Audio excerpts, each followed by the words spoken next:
2026 ndio imeanza. Mambo ni mapya, siku mpya, mwaka mpya, wiki mpya, mwezi mpya, lakini nami ninakuletea mapya kutoka katika neno la Mungu.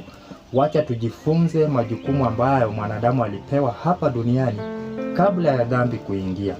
Mwanzo 1:26. Mungu anasema hivi: Mungu akasema, na tumfanye mtu kwa mfano wetu, kwa sura yetu, wakatawale samaki wa baharini na ndege wa angani na wanyama na nchi yote pia, na kila chenye kitambaacho juu ya nchi.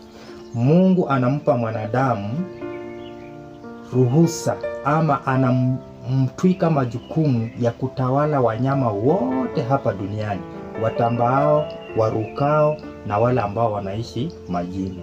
Hayo ndio majukumu ya kwanza. Majukumu ya pili tunayapata katika kitabu cha Mwanzo 2:15. Mwanzo 2:15. Bwana Mungu akamtoa huyo mtu akamweka katika bustani ya Edeni ailime na kuitunza. Kwa hivyo baada ya kumuumba akampa kazi ya kufanya, kulima na kutunza bustani ya Edeni. Kwa hivyo mwanaume yoyote ambaye asiyefanya kazi, ujue unakwenda kinyume na neno la Mungu ama na agizo la Mungu.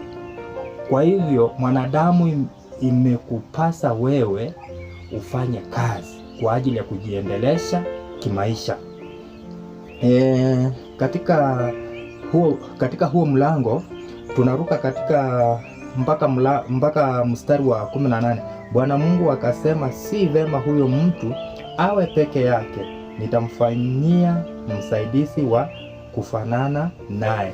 Kwa hivyo Mungu katika hayo majukumu aliyomkabidhi mwanadamu ama mwanamume, tena anasema kwamba si vema huyo mtu awe peke yake, nitamfanyisia msaidizi wa kufanana naye.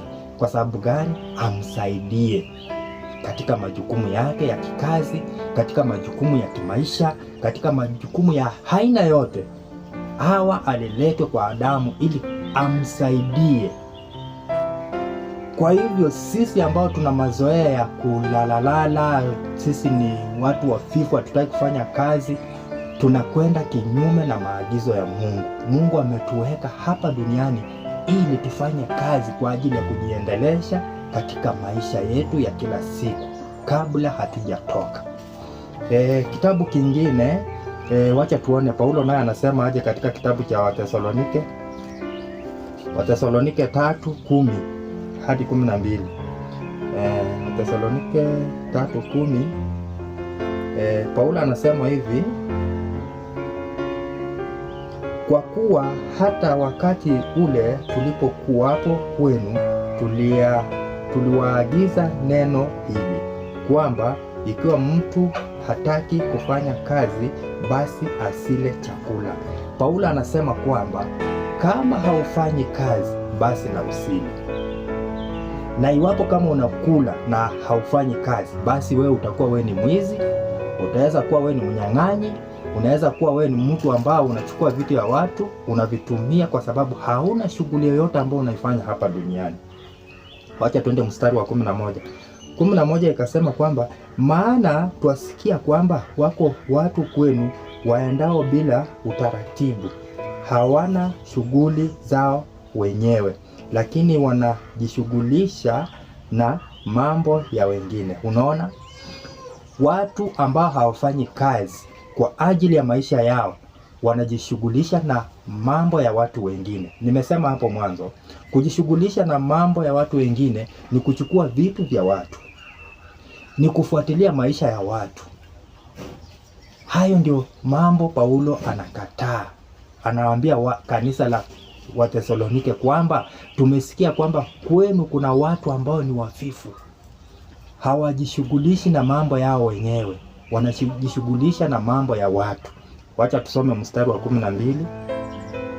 Basi twawaagiza hao na kuwaonya katika Bwana Yesu Kristo wote watende kazi kwa utulivu na kula chakula chao wenyewe.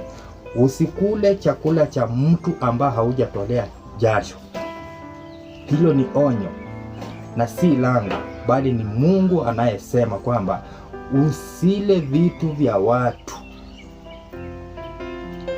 Kula chakula chako ambao umekitolea jasho. Kwa hivyo ni ombi langu kwamba mwaka huu wale ambao walikuwa wafifu 2025, mwaka huu tutaona wakijishughulisha na kazi kwa ajili ya kujiendelesha maisha yao wenyewe.